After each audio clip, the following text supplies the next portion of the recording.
G'day, welcome back to the Advanced DIY program. Thanks again for being a part of it.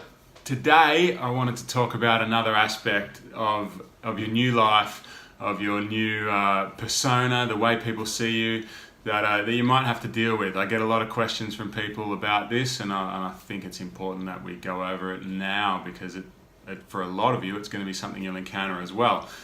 And that is the factor of friends and family and random strangers who you meet at parties or events who just can't handle what it is that you're doing. They can't handle the new you. They've got genuine problems with what you're doing. And hopefully you won't encounter these situations, but if you do, here's some advice about how to deal with it.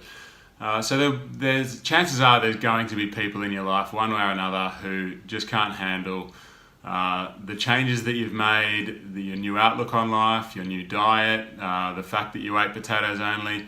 It's going to be a problem for some people, and they're going to want to debate it and try to find holes in what you're doing and try to find reasons why it doesn't work or it won't work or why they personally couldn't do it and all these sorts of things. All right, so you need to be prepared for that. Number one thing to remember is that we need to be loving and supportive of these people. Because if you're anything like me, I did the same thing. All right, when I was morbidly obese and I came across somebody who had been where I was but was now super healthy and fit and a changed person, my first reaction was to try to come up with excuses and reasons why it wouldn't work for me. I would say, I would be looking at, wow, that's great. It's great that it worked for them and I'm happy for you, but here's why it won't work for me, or here's why it's a bad idea in the long term, or blah, blah, blah. There's all sorts of reasons why. I did that many times, and I'm sure you have probably done it too with various other people that you've seen around that have made changes and you've come up with reasons why you can't. And that's all these people are doing. So you need to just recognize that part of yourself in them and be loving and supportive towards them. That's the first thing that you need to do. All right, because in the end, all you're doing is exposing people's insecurities.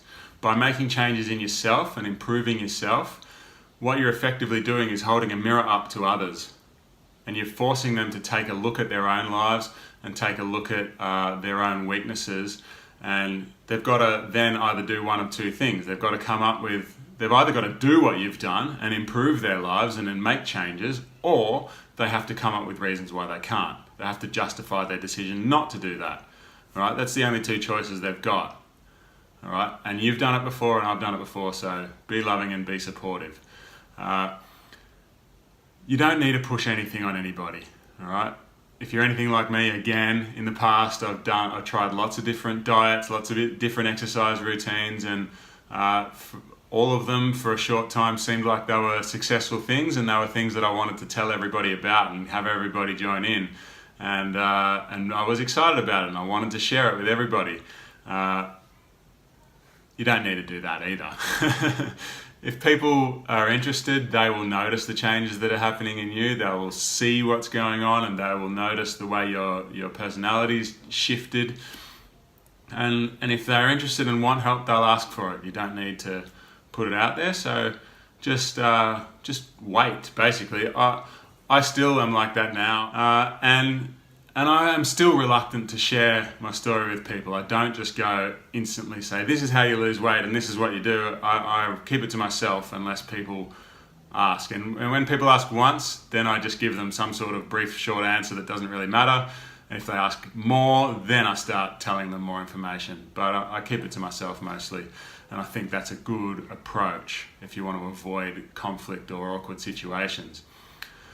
The next thing is people are going to say things like, you're going to die of protein deficiency. That's a big one, or all these other things that are going to go wrong.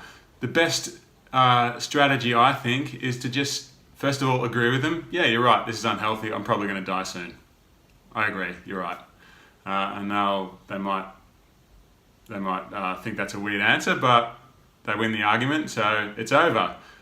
Or they just go, hang on, I don't think you actually believe that. Let's talk about it. And then you get into a better, more constructive conversation. The next other thing you can do is say, you can tell people when they disagree with what you're doing or have a problem with it, you can say, it's just an experiment. It's just something I'm trying out and it seems to be working, so I'm just going to keep doing it. and people can handle that. It's just an experiment. I don't know if it's going to work. I don't know if it's healthy, but we'll see. It seems to be working so far. My blood tests are good. So let's just see what happens. And you might bump into that same person in 5 years' time and you say the same thing. At the moment, it's a 5-year-long experiment that seems to be working. And you could keep trying it for the next 50 years, whatever. All right, you're also going to have problems sometimes with people, well, you're not going to, but you might, I did, have problems with people thinking that you're too skinny. You have to remember that people are used to seeing you at a bigger weight. For those of us who are overweight, people are used to seeing you at a bigger weight. And when you start approaching a healthy weight, to a lot of people it looks like you're too skinny. And it's interesting because when I meet new people that didn't know me before, they just think I look like a normal person. But when I meet people that I haven't seen in a while, that have only seen me as being hugely overweight, they think I look too skinny. So you need to take those things with a grain of salt. When people start saying that you look too skinny, as I'm sure a lot of people will, you need to just take it with a grain of salt and go back to your own plan. It's easy. The easiest way to tell if you are too skinny is to look in the mirror. And if there are extra bits of wobbly fat around, then you're not too skinny. And if you're a bag of bones with no fat anywhere, then maybe you are a bit too skinny. But just trust yourself rather than trusting other people who are used to seeing you as a lot bigger than you are now. All right, your best indicator of how healthy you are is how you feel. All right, and if you feel really good, you feel full of energy, and you're happy with the way your body looks and all of those sorts of things, then trust yourself. You're on the right track. But the main thing is that you want to avoid conflict. People don't change their minds and change their lifestyles. Generally, they don't because of some sort of conflict or argument that they've had. They change it from different circumstances to that, usually from a more loving and understanding sort of approach. So try that. Don't try to force anything on anyone.